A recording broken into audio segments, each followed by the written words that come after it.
her 4 best friends had been inseparable since primary school. They dreamed together, laughed together, and promised they will all become successful women one day. But life had different plans. Jane came from a modest family. They had enough to eat, but money was always tight. Her father worked tirelessly to provide for the family, while her mother ran a tiny neighborhood salon. Jane's father, Daniel, worked as a long-haul delivery truck driver for a reputable logistics company. He spent days on the road, transporting goods across the country, often leaving home before sunrise and returning long after his children were asleep.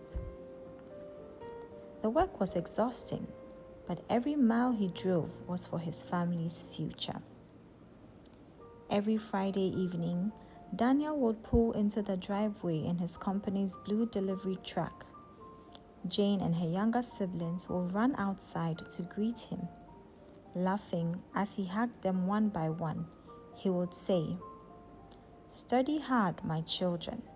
I may drive this truck today, but one day you will drive your dreams."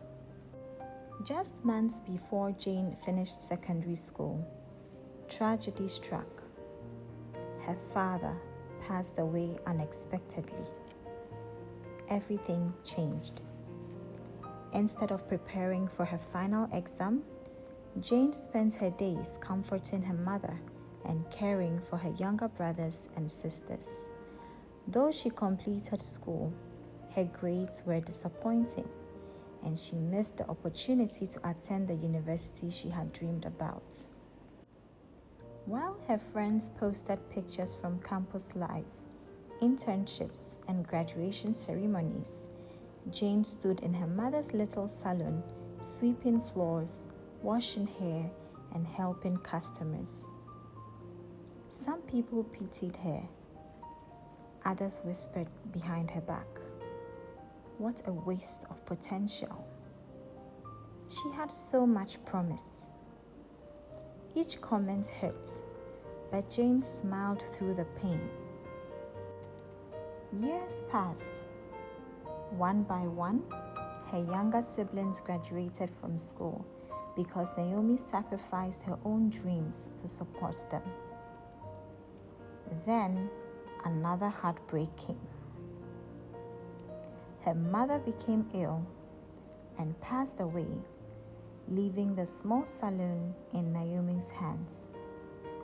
She almost sold it. Instead, she prayed, "Lord, if this is where you've placed me, help me find purpose here." She continued serving customers every day. She listened carefully as women complained about hair loss, damaged edges, and thinning hair. Determined to help, Jane began mixing natural oils and herbs after work, testing different formulas late into the night. Some mixtures failed completely. Others smelled terrible. The first batch she sold received terrible reviews. People returned bottles and asked for refunds.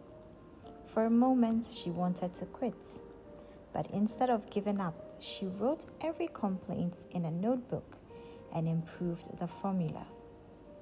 Again and again. She created a social media page and started posting simple before and after videos from her tiny salon. Sales were slow. Some days she sold nothing. Still, she thanked God for every order. She sent proposals to investors and beauty companies. Every one of them rejected her. Then, one ordinary afternoon, everything changed. A financial trust company contacted her. Her late father, Daniel, had invested in a long-forgotten savings plan years earlier. After years of searching for his family, they had finally located Jane. The amount wasn't enough to make her rich, but it was enough to change her future. Instead of buying a new car or moving into a bigger house, Jane invested every penny into her business. She bought better equipment, improved her packaging, and hired local women who needed work. Within a few years, her hair growth products were being sold across the country. The little salon that people once mocked became the headquarters of a thriving beauty brand. One afternoon, Jane attended a business awards ceremony where she was awarded the Entrepreneur of the Year. Across the room, she saw her old school friends, now doctors, lawyers, artists, and executives.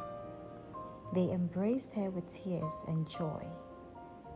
One of them whispered, "We thought your life had stopped when you stayed behind in that little salon." Jane smiled. It wasn't the end of my story. It was the beginning God had planned all along. She looked back on the tiny salon, the long nights, the failed products, the rejection letters, and the quiet prayers. Then she remembered the verse that had carried her through every season. "Do not despise these small beginnings, for the Lord rejoices to see the work begin." Sometimes the smallest beginnings become the greatest testimonies. Never laugh at small beginnings. God often hides great destinies inside ordinary places. If today's story has encouraged you, please do like and subscribe and share to someone who also needs encouragement. God bless you.